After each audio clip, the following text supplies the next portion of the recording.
ఇవి half KG రొయ్యలండి. వీటిని నీట్గా కడుక్కొని ఉప్పు వేసుకొని నీట్గా కడుక్కొని బ్లాక్ అంతా తీసుకొని ఉంచుకోవాలి. వీటిని ప్లేట్లో తీసుకుంటున్నా నీట్గా కడుక్కొని. ఇప్పుడు నేను 3 టైమ్స్ వాష్ చేసుకున్నా.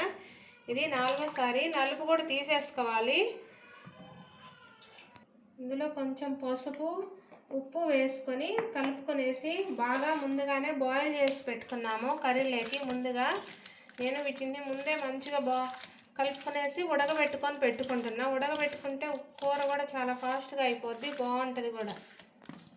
ముందుగా ఇందులో వేసుకొని వీటిని మంచిగా ఉడకబెట్టుకుందాం. ఫస్ట్ ఇవి బాగా ఉడికిపోయాయి, తీసి పక్కన పెట్టుకొని ఇందులోనే ఇప్పుడు మనం తాలింపు వేసుకుందాం. రొయ్యల కర్రీకి బాండి పెట్టుకొని ఇది ఆయిల్ హీట్ ఎక్కాక ఇందులో ఉల్లిపాయలు వేసుకుంటున్నా. ఈ ఉల్లిపాయ బాగా ఫ్రై అవ్వాలి. ముందుగా ఉల్లిపాయ బాగా ఫ్రై అయింది. ఇప్పుడు ఇందులో ఈ అల్లం వెల్లిపాయ వేసి పేస్ట్ చేసా, కొంచెం కొబ్బరి కూడా వేసి ఒక టమోటా.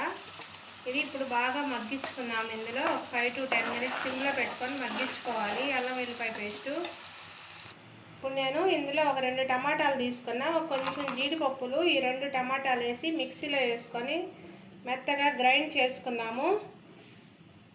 ఇప్పుడు ఈ టమాటా జీడిపప్పులు మెత్తగా మెదిగిపోయాయి. దీన్ని ఇందులో వేసుకుందాం. ఇప్పుడు ఈ గ్రేవీని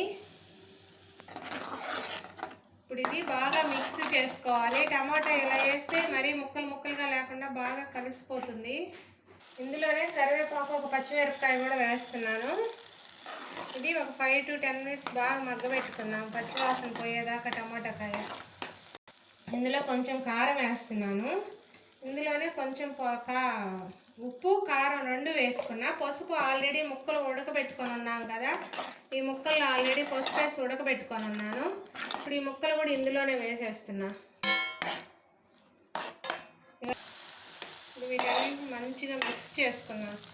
ఇవి గ్రేవీలో బాగా మగ్గాలి. ఇప్పుడు ఈ రొయ్యలు మగ్గితేనే ఆ ఫ్లేవర్ అంతా బాగా పడుతుంది. మూత పెట్టుకొని ఒక 10 minutes సిమ్లో మగ్గబెట్టుకుందాం వీటిని. ఇందులో 1 గ్లాస్ వాటర్ వేసుకుంటున్నాము. వాటర్ వేసుకొని ఒక 5 నిమిషాలు ఉడికించుకుందాం మంచిగా. టేస్టీ రొయ్యల కర్రీ రెడీ అయిపోయింది. మా వీడియో కనుక నచ్చినట్లయితే లైక్ చేయండి, సబ్స్క్రైబ్ చేయండి. బాయ్ అండి.